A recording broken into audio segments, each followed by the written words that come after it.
estos elementos que a nosotros nos van a servir para comunicar aquello que hemos pensado. Hoy vamos a ver un balance general e identificar cuál es la dimensión lingüística como estructura lógica del razonamiento. El próximo jueves veremos por qué el derecho tiene una relación lingüística. Esta es la herramienta más importante con la que se formaliza y materializa el derecho, el lenguaje. ¿Por qué nos cuesta a veces transmitir o comunicar aquello que hemos pensado, aquello que ya tenemos materializado en la mente? Porque carecemos del lenguaje. Vamos a empezar a analizar desde ahora por qué si nosotros conocemos, entendemos y comprendemos la dimensión lingüística del derecho, vamos a saber cómo utilizarlo al momento de argumentar. Veremos que el principal obstáculo para argumentar bien es la presencia de los llamados problemas interpretativos. Fíjate, y esto lo adelanto, lo vamos a explicar ya con mayor énfasis en la sesión correspondiente. Muchas veces pensamos que los errores argumentativos derivados de mala interpretación son errores vinculados a la estructura misma de la norma desde un punto de vista dogmático o desde un punto de vista del contenido de su ratio juris. Sin embargo, la mayoría de los problemas interpretativos se da por un mal uso del lenguaje, por no conocer el lenguaje. Y es lamentable que, siendo nosotros los abogados, los juristas, que nos dedicamos a transmitir y a resolver problemas mediante razones, no sepamos usar el lenguaje para que opere de manera efectiva. Por eso vamos a ver cómo los problemas interpretativos derivados del mal uso del lenguaje traen muchos problemas argumentativos. Vamos a ver varios ejemplos desde la jurisprudencia, desde las sentencias y desde la estructuración de los textos jurídicos.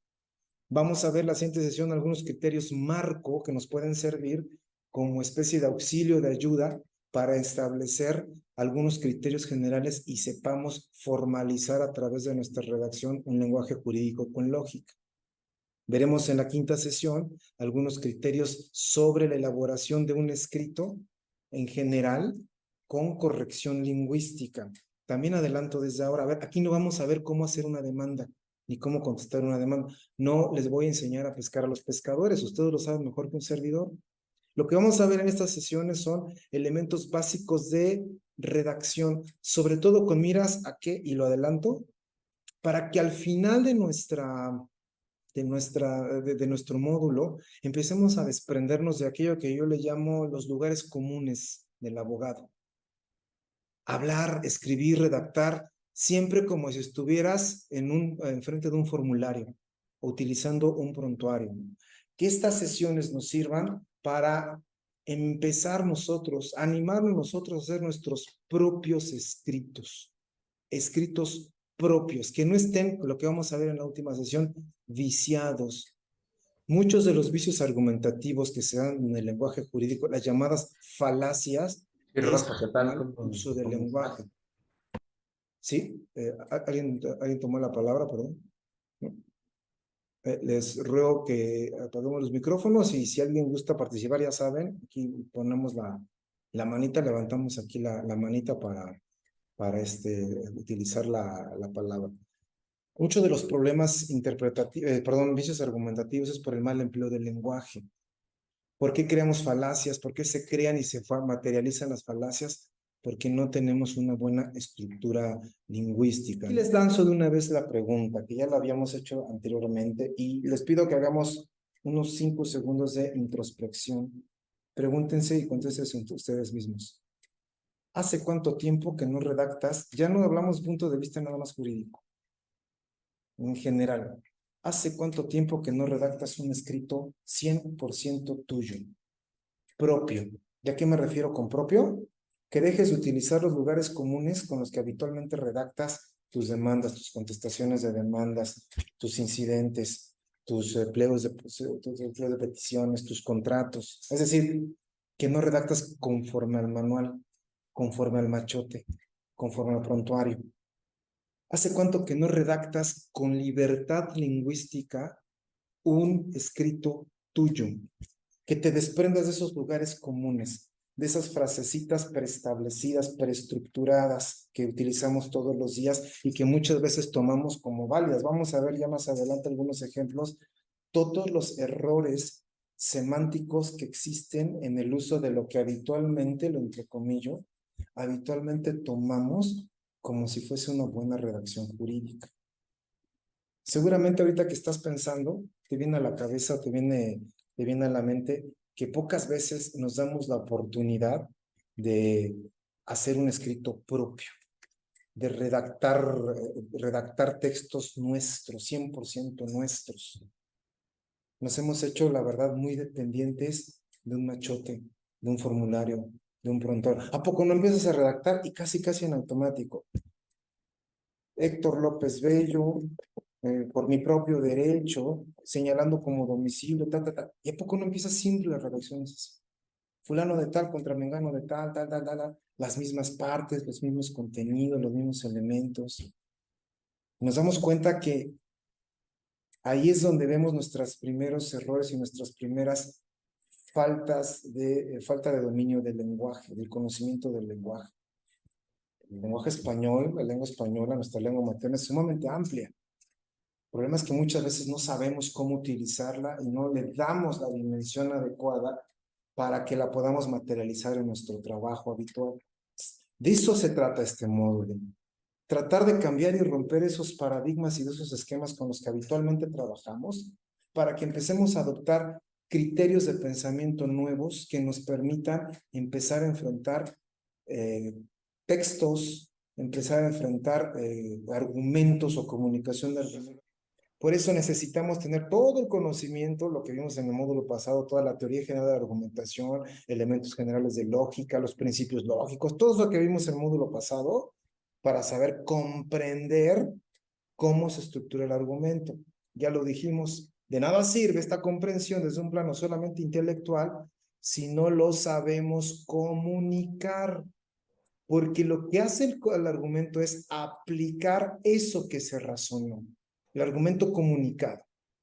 La manera en la que comunicamos va a permitir con mayor efectividad aplicar de manera adecuada la solución al caso concreto. Por eso el problema solo se va a resolver con efectividad y en justicia en la medida que podamos hilar esto. Lo que intelectualmente se comprendió, que formalmente se comunique. Por eso fíjense, para que lleguemos a la solución idónea, justo en este ínterin, es donde aparecen los elementos formales de redacción del argumento. Todo estas herramientas epistemológicas que analizamos en el módulo pasado es la base conceptual para que nosotros formalicemos el argumento. Esto aparentemente es un tema muy sencillo y muy obvio, y ese es el problema, que lo veamos. Ah, pues sí, nada más escríbelo, redáctalo, comunícalo, dilo. Pero como dice por ahí el refrán, el diablo está en los detalles. Se nos olvidan a veces estos detalles tan importantes lingüísticamente hablando, empezando por el más importante, que lo vamos a ver en la siguiente sesión. El no saber redactar, el no saber definir, el no saber darle una concepción lógica a los conceptos que utilizamos, tergiversar conceptos, tergiversar definiciones. En esos pequeños detalles que a veces no reparamos, que a veces no nos damos cuenta, es donde caemos a veces en los errores de redacción, en las contradicciones, que a la postre se pueden convertir en falacias. Por eso fíjate, este saltito de comunicar para que se aplique el argumento, comunicar el argumento, si no tenemos toda esta base estructural de la redacción del argumento, en lugar de resolver el problema, lo podemos complicar un poquito más. En esto se va a notar más claramente. Ya estudiamos, ya sabemos que la característica de un argumento es proponer demostrativamente la solución a un problema. Solamente argumentamos desde una dimensión práctica. Argumentamos cuando tenemos un problema por resolver. Si no hay problemas por resolver, si no hay situaciones concretas, si no amerita esto una atención, pues no argumentamos, ¿no? Podemos tener ideas, podemos conjeturar, pero no necesariamente argumentar. ¿Por qué? porque un argumento es la proposición demostrativa de solución más idónea, más probable a un problema concreto. ¿Por qué argumentamos en el derecho? Pues porque nos dedicamos a resolver broncas y problemas ajenos. Ahora bien, ya lo dijimos, el argumento no es otra cosa más que una decisión que nosotros tomamos, una decisión lógica cuando atendemos al problema. Los problemas se resuelven con decisiones lógicas. Por eso el módulo pasado lo dedicamos por completo a explicar cómo se crea desde la lógica un argumento, cómo decidimos construir un argumento, porque también ya lo habíamos visto esto.